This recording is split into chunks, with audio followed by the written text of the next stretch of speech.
Hello everyone, I've got a replay for you today of this week's Weekly Mutation. The Weekly Mutation is First Strike for those of you who don't know. With a powerful laser drill at his disposal, nothing is beyond Amon's reach. If he can see you, he can hit you. Charge in and wipe him out. So there's three special things about this Weekly Mutation. It's on Chain of Ascension, and then there's a long range. Enemy units and structures have increased weapon and vision range. Short-sighted player units and structures have reduced vision range, and there's a laser drill. An enemy laser drill constantly attacks player units within enemy vision. So, the biggest problem is that laser drill. And I've watched a couple videos that have been posted of this Weekly Mutation already, but I don't think I've seen anyone actually use the method that was used in this playthrough. So, this was actually my first time. I played it on brutal difficulty for this Weekly Mutation, and the guy I was with happened to know this trick. So what you do to make this Weekly Mutation actually very easy is one of the players playing is Raynor, and then Raynor uses his Banshees and his Hyperion to go to where this laser drill is, and then once the Banshees are at this laser drill and you already have vision of the area, you can just warp in the Hyperion. And then the Hyperion can just take, put it down, a couple of those drones down to zap any attacks at the Hyperion, and the Hyperion can just pretty much take out the laser drill. And once that laser drill is taken out, then it's gone for the rest of the match. If you don't take out that laser drill, this match is actually pretty darn difficult because the laser drill does a lot of damage. It's pretty much like Swan's laser drill level 3 for how much damage it does. It's kind of ridiculous. So you want to make sure until you actually destroy that laser drill to keep your units out of its vision. Now, when I was playing this, I didn't quite know that, so I lost a couple of roaches in the beginning because I wasn't paying attention, and my roaches kind of got burned down by the laser drill. So also, I'm going to be giving you some commentary, as you see, while playing as Abathur. And I really find this character, Commander, to be really fun. And I'm going to do a couple new strategies with him soon, but as of right now, I'm just doing my Roach strategy that you saw in my first video. So, one of the biggest things he has is he can just spawn in these creep tumors. And they're basically like, they spread creep for you, of course, and you can spawn them anywhere that you have vision, and they're little landmines. And the units that you destroy with these creep tumors generate, can't remember what it's called, basically whatever this bonus is for your Zerg units, your Zerg biomass, there we go. These creep tumors destroy units, and then you get 100% biomass from that unit that you destroy. So normally if it gives you 6 biomass, then you'll get like 12 biomass from it instead. It doubles it. And then as your units continue to get biomass while playing as Abathur, once a unit gets to 100 biomass, if it's a flying unit, it can transform into, I think it's called a Leviathan.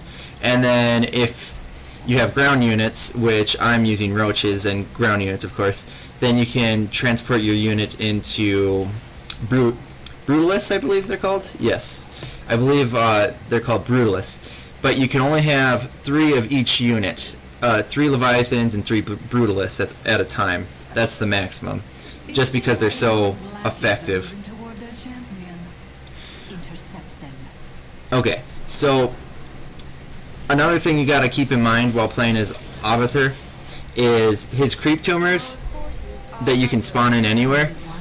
They refresh, I think, every 10 seconds you get another one, or maybe it's 20. You can reduce it with your mastery skills, but I think it starts out at 20 seconds you get a new one. But since I have some mastery skills, it's a little bit faster than that. It might be like 18 seconds or something like that. But so you get these really fast, and if you keep using them, you can have creep across the entire map, and you don't even have to use your queens to spawn creep for you anymore. So you got to make sure to make really effective use of that. And then your men's skill, which is that little cross there with the purple and the pink around it, that's really, really effective for when you have your, well, I mean, you can use it from the start of the game because it refreshes for you, but it's really helpful when you have a ton of units, a big group of units, and then you click the mend right on top of your units, and it'll heal them initially, and then it keeps healing them until a certain amount of health has been taken care of on each of those units. So gotta make sure to use that mend the whole time you're playing and keep putting down these creep tumors. Now I'm gonna make another video for this probably later on in this for another video for Arbiter on how to actually use these creep tumors in the beginning of matches. The initial rush a lot of initial rushes can be easily destroyed with just using those creep tumors, and you don't have to create any units. But one second. So as you can see, that laser drill just got taken out by my teammate's Hyperion, and now we don't even have to worry about the laser drill anymore. It's just gone. So that's a really big plus, and I advise you guys to use that tactic. Now, if you don't feel like taking the easy way out, go ahead and don't destroy it. I'm just showing you guys a simple method that you can use if you feel like you want to. Okay, back to Arbiter. So one of the special things about Arbiter is all the biomass that your units collect, whatever amount of biomass that they have, that is the percentage that they heal when they attack an opponent. So if they have 50 biomass, they heal 50% of their life each hit. If they have like 99 biomass, then they heal 99% of their life. Now, if you have a Brutalisk, because Brutalisks are 100 biomass to get, it doesn't work the same for them. At least I'm very positive on this. I could be wrong, but because Brutalisks are already so strong, they don't want you to have 100% healing Brutalisk every time it hits. Otherwise, it would be unstoppable. So the biomass effect does not work for completely upgraded units. But up to 99 biomass, you can heal 99% of your life on each of those units. So that starts to get really effective. Another thing I think you get at level 14 for Arbiter for your units is every time they attack a unit or a defense even, I think, it reduces the attack and movement speed of those units by 25 or 50%. Something really effective like that. So if you incorporate a little bit of micro with your roaches, every time you attack something, you can just move back, and if it's, for example, zealots, they will never be able to touch you because they're just so slowed. And when all of these perks and skills start piling up on top of each other with Arbiter, it's just, he gets so overpowered and he's just so good. Arbiter is a great commander, and I know you have to pay $5 to get him, but he's a pretty darn good commander, and it's worth the purchase, I think, at least, if you want to have a little bit of fun with him. Okay, now back to this mission.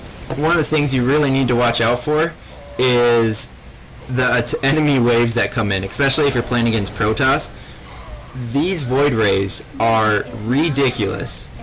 They are just so crazy, and they destroy anything that is anti-air first. I mean, they focus anything that's going to attack them first, but they do so much damage. And if you're not prepared for these guys, they'll just take out your whole army just like that, and then you lose the match. And these Void Rays, they come in about waves of 10 to 20 of them at a time. So be prepared for air units, lots of them too. And I mean, they don't come every single time. You could be playing against Protoss and they could come with just a complete ground army of Immortals and Stalkers. But I find that, because I've played this a couple times since this replay I'm showing you right now, I find that the air units come pretty often, and you gotta watch out for that. So be prepared. And another thing I want to point out really quick is, if this mission is easy, or some people are telling you it's easy, it's only easy if you're playing with two people that are above level 15 and have at least a couple of mastery levels. I mean, if you're really good at co-op, you don't really need the mastery levels, but still, you gotta be level 15. I probably played 4 or 5 matches in a row with my friend who was his highest level was a level 8 Artanis, I think, and we played on this mission 4 or 5 times, and every single time we got a little bit further, but we just kept losing and losing and losing. It's just because if your commanders aren't high enough level, their skills, they're just not upgraded enough to take on this difficulty of a mutation. So I advise you guys against, you know, playing these weekly mutations on brutal difficulty until you're higher level. I mean, maybe go on hard difficulty until you can handle brutal. I mean, until you're level 15 and can actually handle brutal. But don't play with other online players if you're not high enough level, because if you're not high enough level, you're just going to wreck the game for them, you know? And that's not going to make it fun for anyone. You're just going to have some people raging and whatnot. But yeah, I highly advise against playing weekly mutations without being max level first. Okay, another thing I want to point out quick is these expansions. I mean, of course, I didn't really make a commentary video for Chain of Ascension yet, but gotta get your expansions ASAP. If you don't get your expansions, you're just not going to be able to keep up with the waves and the enemy defenses and everything that's in place already. You just won't be able to produce enough. So expansions are key on this mission. It may be a little bit difficult to get them, and you might have to sacrifice some for the expansions, but it's worth it. And once you have those expansions, since they're in a kind of sketchy position, you got to be on top of things and make sure to defend that expansion. Just by losing your expansion, if you're not paying attention, that could lose the whole mission for you. So really pay attention there. Now, what I should be doing is going to go kill those hybrids right now, because every second that you delay, Janara gets pushed back a little bit further while the hybrids are helping out Amon's champion. So got to be really on top of things while getting those hybrids. As you can see, my teammate's already pushing in here, and I've got a couple big brutalisks to back them up with my queens. Queens are really nice with Abathur because they just automatically heal. It's not a perk that you have in online play. You have to do the healing yourself, but it makes it so easy to play as him when you have queens that automatically heal all of your units. It's just like, how can you lose? I find Abathur to be so extremely strong, and I just don't know how he's weak. I mean, if you look at this right now, my units are taking on all these air units, and everything that's attacking them, my queens just automatically heal my units. And to throw on top of that, I used Amend skill, which regenerates every 30 seconds, and I can store 2 of them at a time. So this adding on top of each other, my units just don't die. It's really, he's really strong and really fun. I like it a lot. But yeah, like I said, I tried playing Abathur with my friend and still could not win on this brutal difficulty with someone who wasn't max level. So highly advised for the max level play. No, that we were getting a little bit close here, but my units are starting to get back into place again. Something I should point out, I don't know if I've really been staying on top of it. I think I'm going to look at this now. You got to make sure to get your upgrades. I haven't been good about it this playthrough, but if you can, get your 1-1 abilities, you know, like at least 7 minutes before where I'm at right now. Those upgrades are really helpful, and I mean, my units are probably, they're already really strong, but you add in that level 3 defense armor upgrade, plus the special +3 armor roaches get when they're below 50% upgrade from the Roach Warren. You add that together, then your units really aren't going to die at all anymore. You probably won't even, I mean, once you have a big ball of units, you're going to have, you're going to only have to replace like maybe 10 or 12 roaches after you go into a big engagement. I mean, you kind of look at my troops going in right now, and none of them are dying. It's just really good to get those upgrades to help further that, I guess. And another thing that's really important as well is my teammate, he's playing as Raynor, and he's using the bio unit approach. Now, that's a really good method for, you know, creating tons of units really fast, but the bio units get just, you know, they get destroyed. when they're going against hybrids, because hybrids can use Psionic Storm, and you know, that's that area lightning damage attack, and Psionic Storm just completely rips through those Marines and medics. But he's got his stuff together, so he warps in more units right away. But I think it was just really good that I had a lot of tanky units to really back up his bio. As you can see, this was a terrible engagement. We had Psionic Storm, Void Rays, and Oracles all burning right through us. So that was really poor. But you gotta be just gotta get some heavier units when you're going up against these hybrids, and be more prepared. What I'm trying to do right now to clear this up, I'm trying to mass up more units, because there's no way I'm going to be able to engage those hybrids without having a bigger army. My teammate, like I was just saying, he went up there and all of his Marines died. All those Marines that are pretty much by this, that was by Janara a second ago, those are pretty much fresh Marines because he has a ton of barracks. But yeah, we were getting torn apart up there. And now we have a lot of anti-air, so these Void Rays aren't a problem. So that's very good news to see. Okay, what else? Biomass. So every time you go by biomass, it just automatically warps towards the nearest unit. So just keep that in mind. If you want to, what I like to do when I'm playing, not specifically on this mission, but on like easier brutal missions, like Lock and Load, for example, I like to really focus on one unit at a time with my biomass, and try to get a Brutalisk like in the first couple minutes of the match. If you have a Brutalisk right away, it makes Abathur so strong. And then focus on the next Roach, or Queen, that is, because you can turn any of your ground units into Brutalists except for like drones.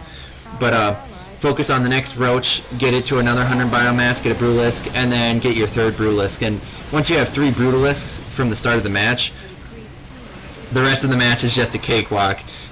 There's pretty much no brutal mission that you can't win once you have your Brutalists and your Queens up and running. It's pretty good. Temple of the Past, that one's a bit more difficult, so I don't want to say you can't lose that, but for the most part, you can beat pretty much any mission with Abathur as long as you got your Brutalists and your Queens.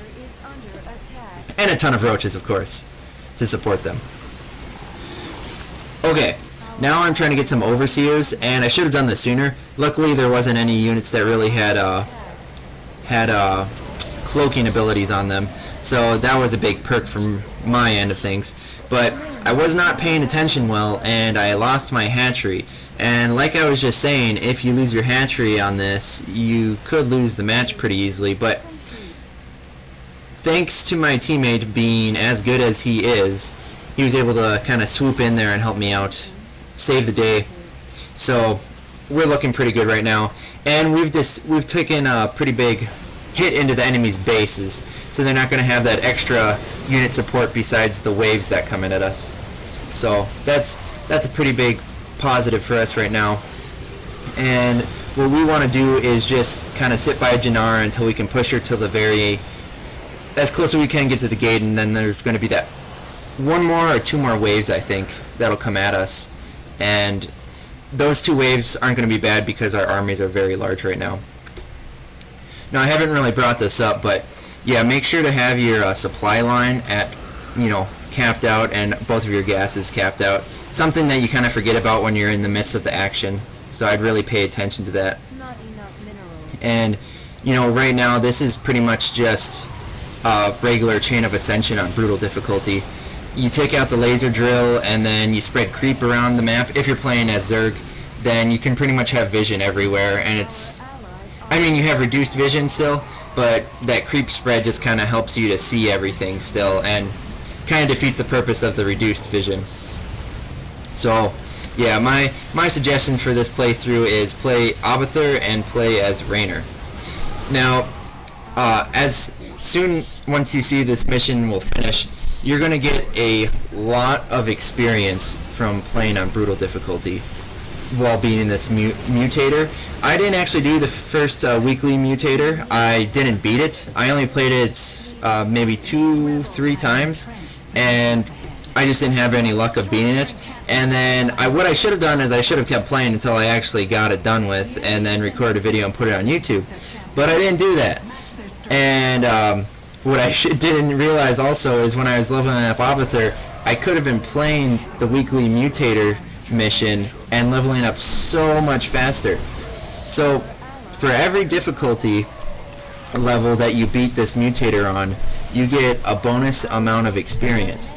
I think on casual it's like plus 15,000, then normal's like plus 25,000, hard's like plus 40,000, and then brutal's like plus 80,000 or something like that. And once you add together all of the difficulty bonuses, because it stacks, so casual plus normal plus hard plus brutal all stack on top of each other. And so once I beat this mission on brutal difficulty, I'm going to get like 185,000 experience. And no, that is not just the first time you beat the weekly Mutator mission. That's every single time you play this mission and you beat it on that difficulty, you get that much experience. So what I was doing to level up Abathur really quickly was play on hard difficulty, and I would play like, shoot, I can't remember the name of the mission, but it just played on hard difficulty. I selected one mission I could beat within about 15 to 18 minutes, and I just played that over and over.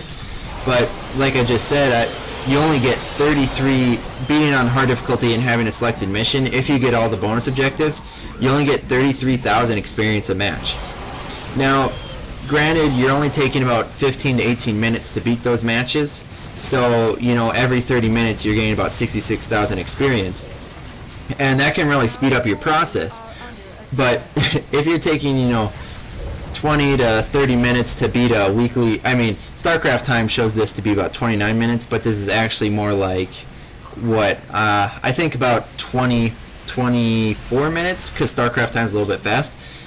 If you're only taking about 25 to 30 minutes to beat a weekly Mutator mission, and you get 185,000 experience every time, if you can beat it on brutal difficulty, that is, that's way faster than playing on hard difficulty on a selected mission and just trying to do it really quick. So I strongly advise you guys to do the weekly Mutator missions.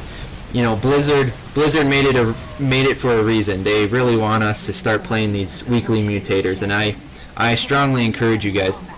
So just to prove this, in a second here, I'm going to show you that bonus experience, and I'm going to get a ton of achievements here that you guys will see too. So as soon as we warp back to the main home screen.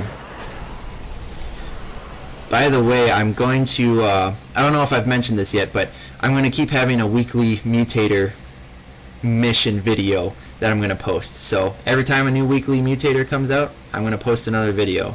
So we'll just have that on top of everything. Alright, so victory, check that out. Weekly mutation bounty, plus 185,000 experience. And I just leveled up 12 times, I think. I just leveled up 12 times. 5, 6, 7 achievements as well. Oh, well, 5 achievements, and then I got some decals, I think. Alright, so that's a ton of experience. I'm going to check my stats really quick here. 239,000 experience. Oh, I guess I didn't even mention, you still get all the experience from the mission itself too. So that bonus experience from the Mutator is just added on top of all of that. So you can get upwards of 200,000 experience from beating these missions. So I highly advise that. Highly advise that. Alright, so we're going to hop into the next little slide here. I'm going to show you the Mutator info. Alright, so check this out right here. I'm going to just pause this for a second. Okay, so casual. If you beat it on casual, you get plus 25,000 bonus XP, plus the experience you already had. Beat it on normal, you get 35,000 bonus experience, plus the 25,000 casual bonus experience. So that'd give you 60,000 bonus experience. Go to hard, add that 50 on, then you have 110,000 bonus experience, and then go to brutal, add that 75,000 experience, and you can get up to 185,000 bonus experience by being on brutal. So if you can beat it on brutal, I would play, if you want to max out your characters really fast, play the weekly mutation missions on Brutal over and over and over, as long as you can beat it effectively. You know, not like win one, lose one. If you can frequently win, play on Brutal difficulty. If not, I'd go down to hard difficulty, but I would really focus on these weekly Mutator missions to level up fast. That's my advice. So there you have it, guys. Once again, we're going to be posting a video every week for these weekly mutation challenges, and it's going to be different every single time, so I'd stop by for these. Thanks for watching, guys. I'll see you guys in the next video. Hope you liked it.